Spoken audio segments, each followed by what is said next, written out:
So there is one more question. Is man naturally good? Similar to the other one that we discussed. So is man an incarnation of evil, or at best it's a combination or amalgam of good and bad impulses constantly in conflict? The bad Ma'am, tending, what's the meaning of amalgam?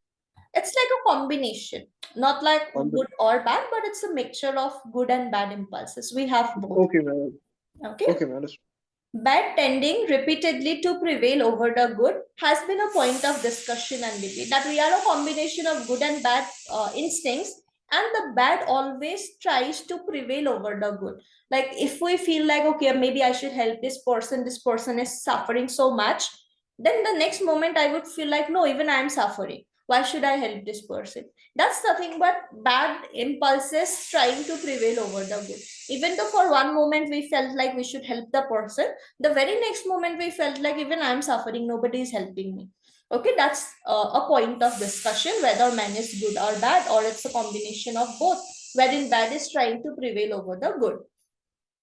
The dangerous forces implanted in man's very nature need to be curbed, and which, if not curbed, will lead to total destruction of the social order, in whose absence man's state would be no higher than that of animals. Because we have these bad impulses within us, and these are so dangerous that if we are left simply like that, without any regulation, without any rules putting restrictions on that, without any laws passed to curb them, in such a situation, it will lead to a total destruction of social order. We will start doing whatever we feel like, and it will lead us nowhere. Okay, so in absence of that, human society will be no better than that of animals. We will just start thinking about our own self. We will become so selfish that it will become a society where it's not possible for people to live peacefully. Okay, so man was evil. There are like two viewpoints. One says man was good, one says man was evil. Okay, so man was evil is the first viewpoint that we have.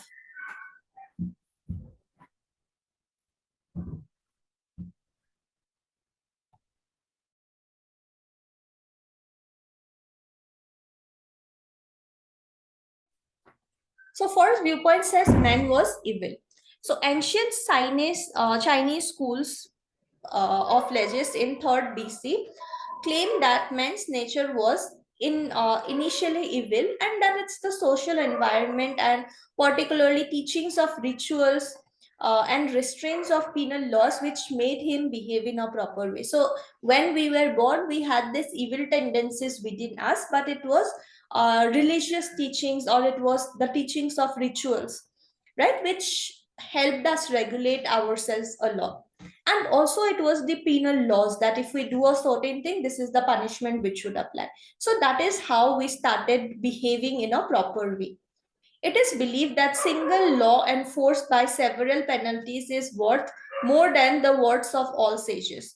Even if we say that religious teachings, rituals, traditions, that also help us regulate, rather than that, rather than words of all the sages, what is more important is one law which imposes rules, restrictions, etc. That law will serve more purpose as compared to teachings of sages, because everyone might not be that much religious, right? People might say that, what is this, no religion exists, there is no god, I am supreme, I will do whatever I want.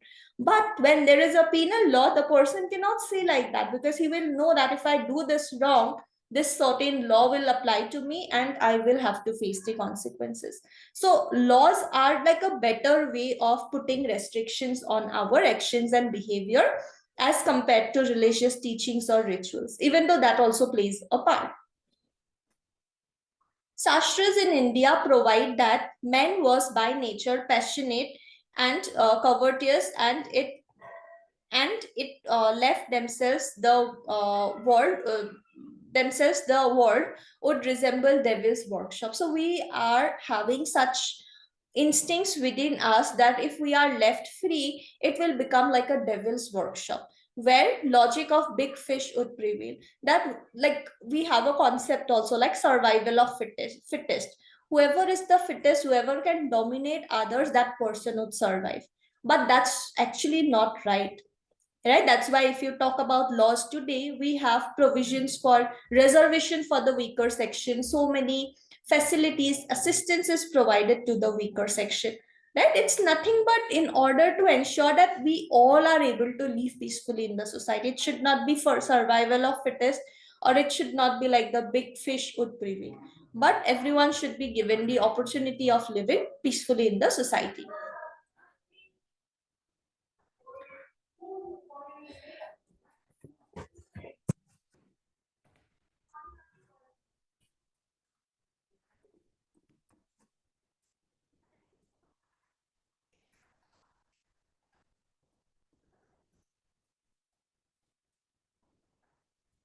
Okay, as per Bodin, 16th century jurist, the original state of men was one of disorder, force, and violence. How people lived originally, they lived in a situation of disorder. People did not, we are not like self regulated people, right? We just tend to do whatever we feel like, force and violence.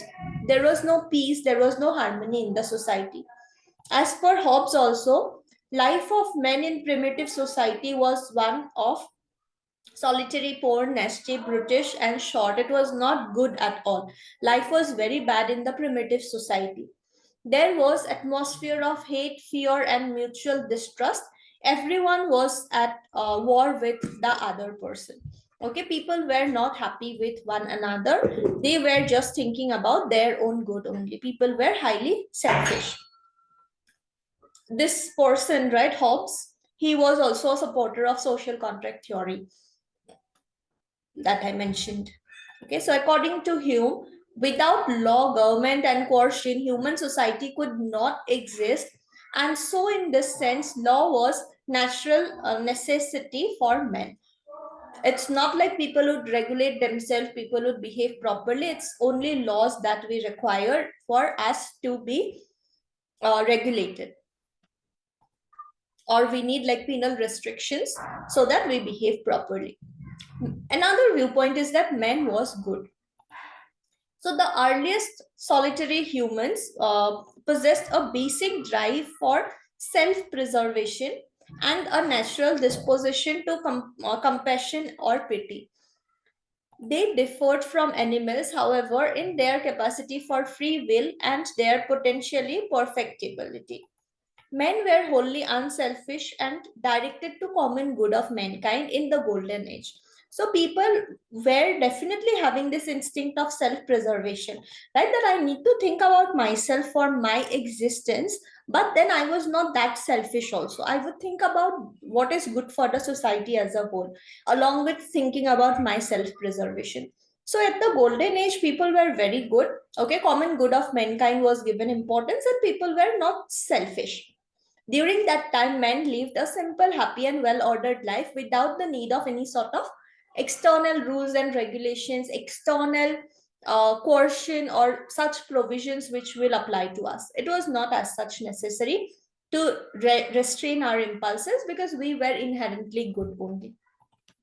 As they began to live in groups, number of people increased, they started living in groups, they started forming clans, they also began to experience family love, which is the source of greatest happiness known to history. According to Rousseau, who holds that uncorrupted morals prevail in the state of nature. So initially people were good only, but as they started living in a society, they started forming groups, they started forming families. As a result, what happened is we experienced certain things which made it necessary to have laws in order to control or regulate us. Okay, so men, is man naturally good? There are two viewpoints. One says yes, initially man was good. One says no, initially only men were evil. We needed laws in order to regulate human. Okay, is it clear? Yes, ma'am.